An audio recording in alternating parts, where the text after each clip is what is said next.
विश्व के कोने कोने में यूट्यूब के माध्यम से हमसे कथा सुनने वाले मेरे प्रिय शिष्यों, सज्जन और सन्नारियों, आज हम आपको देवी भागवत में सती सावित्री की कथा कहेंगे। देवी भागवत की कथा करते हुए भगवान नारायण बोले कि हे नारद, वेद माता सावित्री गायत्री, गायत्री का ही दूसरा नाम सावित्री है। वेद माता सावित्री की पूजा सबसे पहले ब्रह्मा ने की थी, उसके बाद सभी देवताओं ने सावित्री की पूजा की। भारत खंड में सबसे पहले राजा अश्वपति ने साधना किया था। बाद में चारों वर्णों में सावित्री की पूजा हुई थी। महाराज अश्वपति को कोई संतान नहीं थी। उनके पत्नी का नाम मालती देवी था।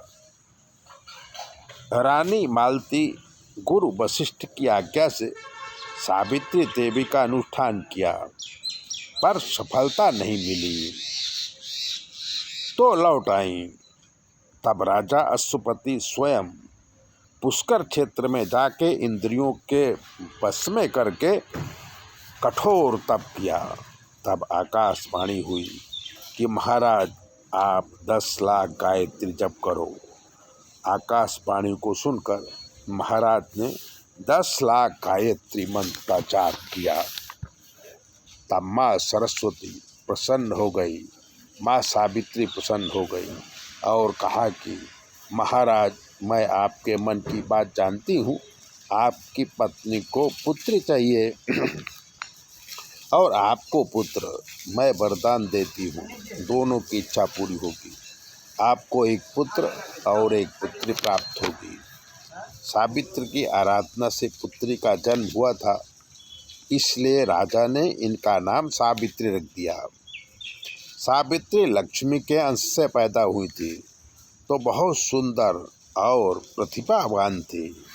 धीरे धीरे वो जवान हुई तो द्युमत्सेन के पुत्र सत्यवान को पति बनाना चाहती थी, क्योंकि सत्यवान सत्यवादी, सुशील और अनेक गुणों से संपन्न थे।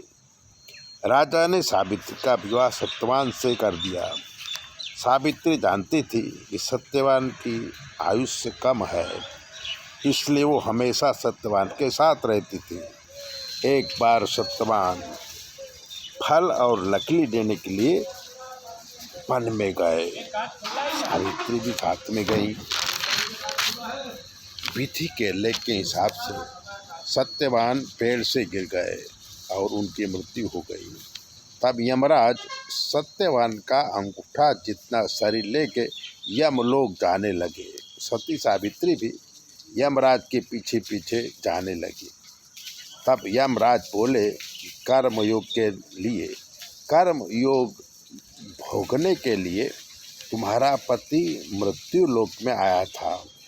अब इसकी आयुष्य पूरी हो गई है, तुम मनुष्य देह से मेरे पीछे नहीं आ सकती। तब सावित्री बड़े विनम्र भाव से कहा कि प्रभु, आप ज्ञान के समुद्र हो, मैं आपको प्रश्न पूछना चाहती हूँ। यमराज बोले, पूछो। तब सावित्री ने पूछा कि जीव कर्म के प्रभाव से कौन कौन योनि में जन्म लेता है?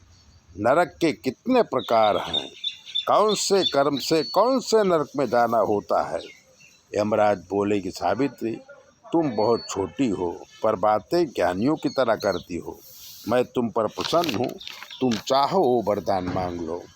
सावित्री ने कहा कि सत्यवान से मुझे 100 संतान प्राप्त हुए, मेरे सासुर का राज वापस मिल जाए और उनका अंधापन मिट जाए। यमराज हंसने लगे और सावित्री को वरदान देके सत्यवान का प्राण छोड़ के यमलोक चले गए। सती सावित्री अपने पति को लेके राज्य में वापस आई और बहुत दिनों तक सुख भोग के अंत में उनका तेज लक्ष्मी जी पे मिल गया। ऐसी है देवताओं की कथा। तो ऐसी बातों को जानने के लिए चैनल को सब्सक्राइबर करिए, लाइक करिए। अगर आपको कोई ज्योतिष का प्रश्न है तो 9825200108 पर फ़ोन करिए। हम आपको बताएंगे कि आपके जीवन में क्या कमी है और आपको क्या करना चाहिए, चैनल सब्सक्राइबर जरूर करें। जय भोले।